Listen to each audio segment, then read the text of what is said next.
Assalamualaikum warahmatullahi wabarakatuh. Saya Leli Nikma akan membahas materi tentang konsolidasi, merger, dan akuisisi. Perluasan atau ekspansi bisnis diperlukan oleh perusahaan untuk mencapai efisiensi, sehingga lebih kompetitif dan profit yang didapat perusahaan juga meningkat. Melalui ekspansi internal dan eksternal, sebuah perusahaan akan mampu menjadi besar dan juga mampu bersaing dengan kompetitornya. Ekspansi internal, yaitu perluasan perusahaan yang dilakukan dengan investasi dari awal, seperti mendirikan perusahaan baru atau memperluas perusahaan yang sudah ada. Ekspansi eksternal, yaitu perluasan perusahaan dengan menggabungkan kegiatan operasionalnya dengan perusahaan lain yang sudah ada, bisa melalui merger, konsolidasi, atau akuisisi. Merger adalah penggabungan dua perusahaan yang ukurannya tidak sama dan hanya satu perusahaan yang lebih besar namun tetap survival. Sedang perusahaan yang lebih kecil bergabung ke dalam perusahaan yang besar. Diumpamakan A dan B adalah suatu perusahaan, maka dapat diibaratkan rumus merger seperti di bawah ini. A tambah B sama dengan A. A adalah perusahaan yang survive. Contoh Bank Lipo yang ukurannya lebih kecil merger dengan Bank CIMB Niaga yang ukurannya lebih besar. Dan bank yang survival adalah Bank CIMB Niaga.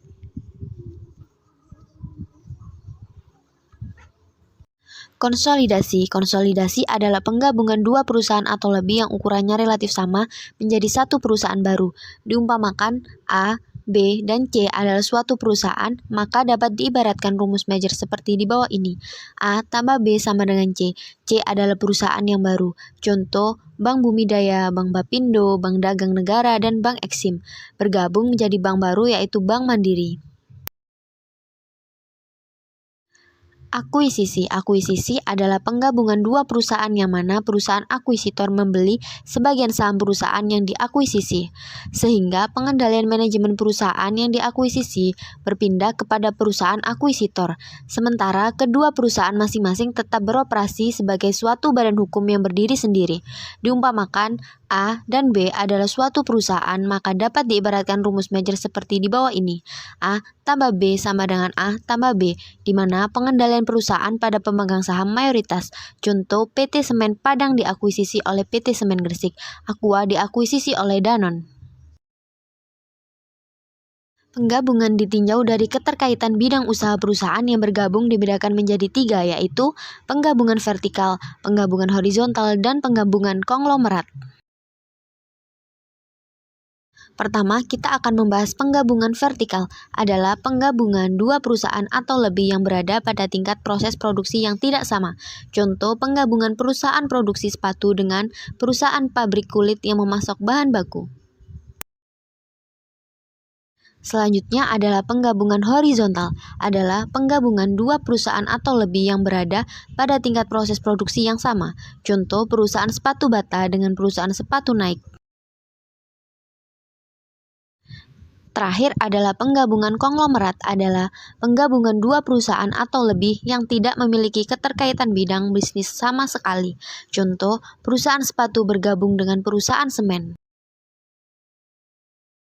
Cara melakukan penggabungan. Penggabungan dapat dilakukan dengan pembelian aset atau saham perusahaan lain. Pembayaran dapat dilakukan secara tunai atau dengan saham. Apabila pembayaran dilakukan secara tunai, maka transaksi tersebut dikenakan pajak yang berarti harus ada pengakuan laba atau rugi. Sedangkan apabila pembayaran dengan saham, maka tidak dikenakan pajak pada saat transaksi merger dilakukan. Pajak baru dikenakan ketika saham tersebut dijual oleh pemiliknya. Alasan penggabungan perusahaan yang pertama adalah perusahaan melakukan penggabungan dengan tujuan untuk menciptakan sinergi. Artinya, hasil yang diperoleh perusahaan setelah bergabung harus lebih besar dibandingkan dengan jika masing-masing perusahaan beroperasi sendiri-sendiri. Atau dapat diilustrasikan 2 tambah 2 sama dengan 5. Yang kedua yaitu untuk mencapai operasi yang ekonomis. Yang ketiga yaitu pertumbuhan. Dan yang keempat yaitu diversifikasi. Sekian materi yang bisa saya sampaikan. Wassalamualaikum warahmatullahi wabarakatuh.